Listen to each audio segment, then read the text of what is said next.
My name is Teacher Heidi, and I will be talking to you today about why educational TPR, or TPR in general, is not the same thing as American Sign Language or sign language in general. Just like how there are many, many different languages in the world, sign language is its own unique language. There's also different forms of sign language. There is French Sign Language, Chinese Sign Language, American Sign Language, just like how there are unique languages. So what is educational TPR? TPR stands for Total Physical Response. What that means is there are gestures that I associate words with to help my student retain the information. It's also a response. I want my student to respond to my TPR by doing it with me.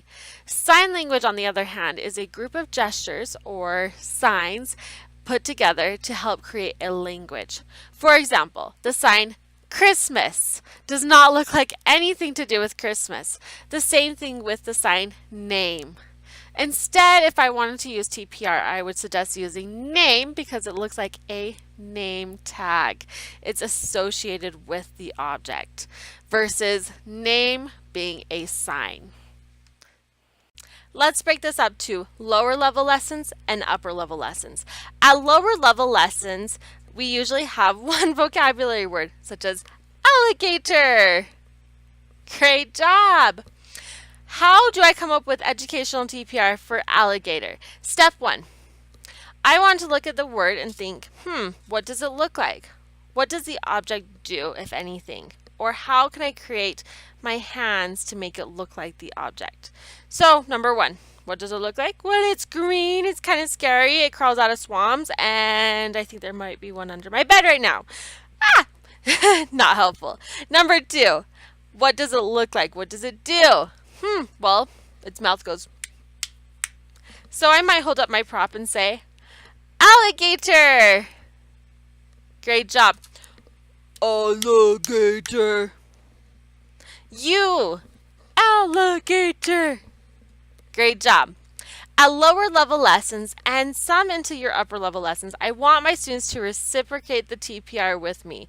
I want my lower level students to say, alligator! With me. I want them to move with me.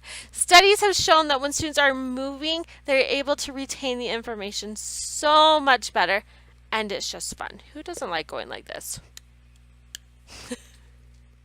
For upper level lessons, I like to use educational TPR when I'm defining a word for a student or when I'm giving them the definition. So for example, let's look at the word gravity. How do you explain gravity to a student? Step 1, what does it look like?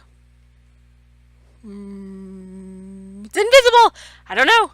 Step 2, what does gravity do? Well, gravity pulls you down. Gravity pulls you down to the earth. The earth pulls you down to the earth. There are many different ways that I can describe that using my educational TPR.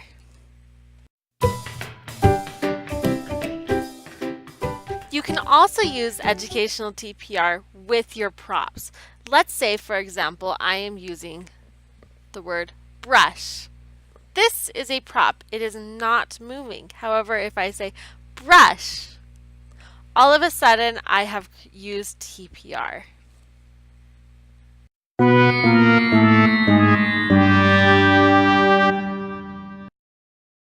Educational TPR should always be combined with language when we are introducing it to the student. Sometimes we forget this in our own classroom and we turn into mimes. Let's look at some examples. First up, the silent teacher.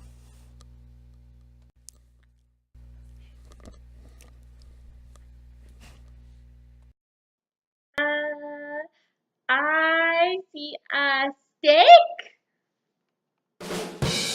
Remember to always use language. If we just go, this could be ruler, this could be stick, it could be full sentence, please.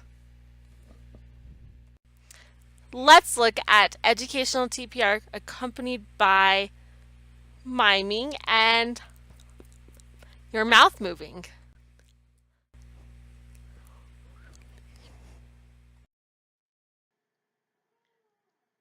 What? I don't hear you, teacher. Fireman. Call. And finally, let's look at TPR accompanied by language. I see a ruler. I see a ruler. Well, I hope that this video will be helpful for you in incorporating an educational TPR in your classroom. Thanks. Goodbye.